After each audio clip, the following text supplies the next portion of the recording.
हाय। नमस्कार, आदाब, सत श्री अकाल, अस्सलाम वालेकुम। स्वागत करता हूं आप सभी का अपने इस चैनल स्टार्ट सेफ्टी में। और जैसा कि आज आपने टॉपिक देखा है, आज का जो टॉपिक है वो है हीट स्ट्रेस, यानी गर्मी का तनाव। क्या होता है, कैसे होता है, अगर कोई विक्टिम है तो इसे कैसे ट्रीट करेंगे और इसे एलिमिनेट या मिनिमाइज करने के क्या क्या कंट्रोल मेजर्स होते हैं, वो सारी चीज़ें इस वीडियो में कवर करने वाला हूँ। तो ध्यान से देखते रहिए और बने रहिए हमारे साथ। वीडियो को शुरू करने से पहले मैं बता दूं कि मेरा नाम है उमर फारूक। पिछले 12 सालों से एज ए सेफ्टी एडवाइजर काम कर रहा हूं और currently I am working in Oman. Heat stress यानी कि गर्मी का तनाव। मुझे लगता है कि गर्मी के दिनों में लगभग सारे इंडस्ट्री, चाहे वो ऑयल एंड गैस का हो, कंस्ट्रक्शन का हो, या किसी भी प्रोडक्शन इंडस्ट्री, कहीं भी हो, हीट स्ट्रेस की जो समस्या है वो कॉमन है। तो आज के इस वीडियो में हम सबसे पहले जानेंगे कि हीट स्ट्रेस कहते किसको है, क्या होता है ये। अगर मैं हीट स्ट्रेस के डेफिनेशन को सीधा अगर बता दूं तो बहुत लोगों को समझ में नहीं आएगा। कुछ लोग समझ जाएंगे लेकिन कुछ लोगों को समझ में नहीं आएगा, इसलिए कि हमारे जो साइट पे जो वर्कर्स जो काम करते हैं उनको बहुत कॉम्प्लिकेटेड चीज़ें समझ में नहीं आती हैं। तो मेरा मानना है कि उनके लिए बहुत बेसिक चीज़ों का जानना बहुत ज़रूरी है उनके लिए। फिर भी आपकी जानकारी के लिए मैं इसका डेफिनेशन भी बता देता हूँ कि एक्सट्रीम हीट यानी अधिक गर्मी के कारण हमारा जो शरीर है, हमारे अंदर के टेम्परेचर को कंट्रोल करने में जब नाकाम हो जाता है, तो उसी सिचुएशन को हम लोग हीट स्ट्रेस बोलते हैं। तो ये वर्कर लोग को बोलूंगा तो बहुत लोग नहीं समझ पाएंगे, इसीलिए मैं कहता हूँ कि सबसे पहले हम लोग बेसिक चीज़ों को जानेंगे। बेसिक चीज़ें क्या होती हैं, अगर वो जान जाएंगे तो इजीली कोई भी हीट स्ट्रेस को समझ सकता है। तो बेसिक चीज़ें में मैं सिर्फ दो ही चीज़ें बताऊंगा। दो चीज़ें जानने के बाद मुझे लगता है कि आप बिल्कुल अच्छे से समझ पाएंगे कि हीट स्ट्रेस होता कैसे है, क्यों होता है, क्या चीज़ है ये। तो सबसे पहली चीज़ है बॉडी का टेम्परेचर, यानी कि ह्यूमन बॉडी, हम लोग का जो शरीर का जो टेम्परेचर है, हम पहले उसको समझेंगे। तो जैसे कि आप मौसम देखते होंगे, जाड़े का मौसम होता है, गर्मी का मौसम होता है। उन मौसमों में क्या होता है, जैसे कि गर्मी का मौसम जो होता है उसमें टेम्परेचर ज़्यादा होता है, ठंडी के मौसम में टेम्परेचर कम होता है। ठीक उसी तरह हमारा जो शरीर है उसका भी एक बॉडी का अपना टेम्परेचर होता है। लेकिन इसमें डिफरेंस क्या होता है कि हमारे शरीर का जो टेम्परेचर होता है वो मौसम की तरह चेंज नहीं होता है। मतलब ऐसा नहीं होता है कि गर्मी में ज़्यादा हो जाएगा और जाड़े में कम हो जाएगा। ये जो टेम्परेचर होता है वो बिल्कुल फिक्स होता है, यानी कि स्टेबल। किसी भी अवस्था में न ये कम होगा न ये ज़्यादा होगा। जो स्वस्थ जो शरीर होता है, अगर ये कम ज़्यादा होगा तो लोग बीमार पड़ जाते हैं। जिसको बुखार होता है, आप लोग देखते होंगे, बुखार जिनको होता है टेम्परेचर ज़्यादा हो जाता है, तो वो एक अलग कंडीशन है। लेकिन स्वस्थ शरीर का जो टेम्परेचर होता है वो ना ज़्यादा बढ़ता है ना कम होता है, वो फिक्स होता है। और वो फिक्स टेम्परेचर होता कितना है, तो वो फिक्स टेम्परेचर होता है 37 डिग्री सेल्सियस। अगर इसको फ़ारेनहाइट में हम लोग चेक करेंगे तो 98.6 फ़ारेनहाइट होता है। ये फिक्स है, मतलब वो ना ज़्यादा होगा ना कम होगा। ये चीज़, पहली चीज़ आप बिल्कुल समझ जाइए कि आपका जो बॉडी का टेम्परेचर होता है वो फिक्स होता है, वो चेंज नहीं होता है। दूसरी चीज़ है कि हमारे शरीर में सबसे ज़्यादा किस चीज़ की मात्रा सबसे ज़्यादा है, तो वो होता है पानी की मात्रा। पानी की मात्रा हमारे शरीर में सबसे ज़्यादा होता है, और ये एक स्वस्थ शरीर में लगभग 60 से 70% यानी कि 60 to 70% हमारे बदन में पानी की मात्रा होती है। तो अब ये दो चीज़ें आप समझ गए हैं कि एक बदन का टेम्परेचर और एक पानी की मात्रा हमारे बदन में, ये दोनों चीज़ बराबर होती है, मतलब फिक्स होती है। टेम्परेचर 37 डिग्री सेल्सियस और पानी की मात्रा 60 से 70%।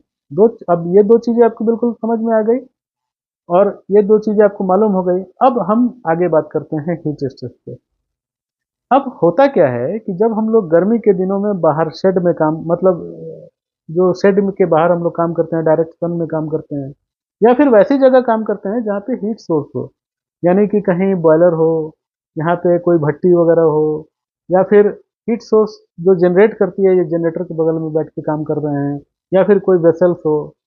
मतलब इस तरह के काम हैं जिससे हीट सोर्स भी आ रहा है और ऊपर से भी गर्मी हमको मिल रही है। तो ऐसी अवस्था में हमारा जो शरीर है वो, उससे पसीना निकलने लगता है। काम करने के दौरान बहुत ज़्यादा स्वेटिंग होने लगेगी, और जब पसीना होता है तो क्या होगा, जैसे जैसे पसीना होगा हमारा जो वाटर लेवल है, जो 60 से 70% होना चाहिए, वो कम होने लगेगा। और जैसे जैसे वाटर लेवल कम होगा हमारा, हमारा टेम्परेचर जो 37 डिग्री सेल्सियस होना चाहिए वो टेम्परेचर बढ़ने लगेगा।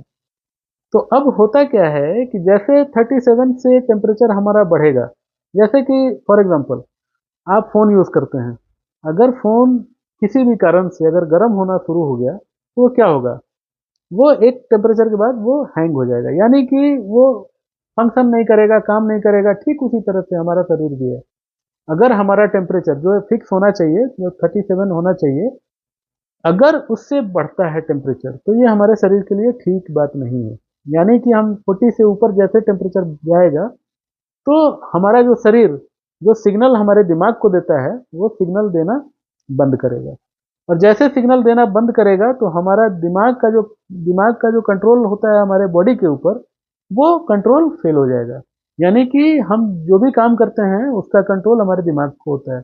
यानी कि खड़ा है तो दिमाग कंट्रोल कर रहा है कि पैर खड़ा रहे। हम अगर चल रहे हैं तो दिमाग कंट्रोल करता है कि हमारा पैर चल रहा है। अगर हम हाथ हिला रहे हैं तो हमारा दिमाग कंट्रोल करता है कि हम अपने हाथ को हिलाएं। लेकिन अगर दिमाग को सिग्नल नहीं मिलेगा तो वो कंट्रोल अपने बॉडी पर से हट जाएगा, जिसके जिसके परिणाम में क्या होता है, हम कोलैप्स हो जाते हैं, हम गिर जाते हैं, हम अनकॉन्शियस हो जाते हैं, बेहोश हो जाते हैं।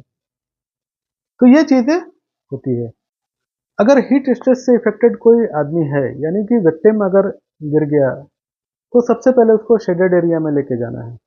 उसके बाद कोशिश यही करनी है कि उसके टेम्परेचर को कम करना है। उसके लिए पानी का स्प्रे दे सकते हैं, फैन अवेलेबल करा सकते हैं, या फिर आइस बैग वगैरह रख सकते हैं, कपड़े को ढीला कर सकते हैं। इस तरह करके उसके टेम्परेचर को कम करना है। और जब नॉर्मल होने की जब वो विक्टिम नॉर्मल हो जाए तो उसको डॉक्टर के पास लेके जाना है, विजुअली इंस्पेक्ट करने के लिए। डॉक्टर उसको अच्छे से चेक करके फिर उसका इलाज वो कर सकते हैं। तो अब सवाल आता है कि हीट स्ट्रेस पे काबू कैसे पाया जा सकता है। तो सबसे आसान और सबसे अच्छा जो तरीका है वो है अवेयरनेस को इंक्रीज करके। यानी कि हम अपने काम करने वाले लोग को एजुकेशन एजुकेट करेंगे, उनको ट्रेनिंग देंगे, उनको बताएंगे, उनको बेसिक चीज़ें बताएंगे, कैसे होता है, क्या होता है, तो वो उस चीज़ों को समझेंगे। उसके बाद वो खुद सेल्फ अवेयरनेस की तरफ जब जाएंगे, जब खुद को सेल्फ अवेयर करके खुद को सेल्फ एग्जामिन करेंगे तो इससे बहुत हद तक काबू पाया जा सकता है। तो सेल्फ एग्जामिन करने के लिए सबसे अच्छा तरीका ये है कि हम यूरिन के कलर को खुद जांच करके हम लोग देख सकते हैं कि हम लोग कितने डिहाइड्रेट हुए हैं। तो अगर हमारा यूरिन का कलर यानी कि पेशाब का रंग अगर पीलापन की तरफ बढ़ रहा है, यानी कि हमारा बॉडी जो है वो डिहाइड्रेट हो रहा है, यानी कि हमारे शरीर में पानी की मात्रा कम हो रही है। जितना ज़्यादा पीला होता जाएगा उतना हमारे शरीर में पानी की मात्रा कम होती जाएगी। अगर रेड की तरफ बढ़ गई तो मतलब हम लोग बिल्कुल पानी खत्म होने के कगार पे हो गए, यानी कि एक्सट्रीमली डिहाइड्रेट हो चुके हैं। तो उसके लिए सबसे आसान तरीका ये है कि आप फ्रिक्वेंटली हर 10 मिनट 15 मिनट पे एक गिलास पानी पीना है। एक गिलास पानी का मतलब 200 से 250 ml पानी पीते रहना है। उसके साथ ओआरएस का सप्लीमेंट्री जो लिक्विड होता है वो बना करके आप पी सकते हैं। तो ये सब तरीका जो है इससे हम लोग खुद को हाइड्रेट कर सकते हैं। अगर ज़्यादा पानी पीते रहेंगे हम लोग तो बॉडी में हमारे जो पानी की मात्रा है वो मेंटेन रहेगी। और जब बॉडी में पानी की मात्रा मेंटेन रहेगी तो हमारा शरीर जो है वो उसका टेम्परेचर ऊपर नहीं जाएगा। अगर ऊपर नहीं जाएगा तो हम हीट स्ट्रेस से इफेक्टेड नहीं होंगे। तो ये जो है इस तरह से हम लोग अपने आप को कंट्रोल कर सकते हैं। दूसरी और भी कुछ कंट्रोल मेजर्स हैं जिनको करके हम लोग इस पे काबू पा सकते हैं। जैसे कि हम लोग जो काम करते हैं वहाँ पे हम लोग रेस्ट शेल्टर बना सकते हैं, शेडेड एरिया में काम कर सकते हैं, या फिर हम लोग अपने शिफ्ट को चेंज कर सकते हैं। यानी कि बहुत ज़्यादा गर्मी अगर है दिन में तो हम लोग उसको रात में भी कर सकते हैं। कुछ कंपनी करती हैं जो कि दिन में, वो लोग अगर बहुत ज़्यादा गर्मी है तो कंपनी रात में काम करती हैं। या फिर कुछ लोग करते हैं कि टीम वाइज बना के रखते हैं। जैसे दो टीम बना दिया उन्होंने, एक टीम आधे घंटे काम की फिर वो रेस्ट करने आ गए, फिर दूसरी टीम आधे घंटे काम किए फिर वो रेस्ट करने आ गए। इस तरह स्विच करके भी मतलब कि हीट स्ट्रेस पे काबू पाया जा सकता है। और जो हैट वगैरह होता है वो लगा सकते हैं। यहाँ पे नेक के लिए जो आती है स्क्रीन जो आती है वो लगा सकते हैं। इस तरह करके हम लोग हीट स्ट्रेस पे काबू पा सकते हैं। तो उम्मीद करता हूँ कि आपको जानकारी अच्छी लगी होगी।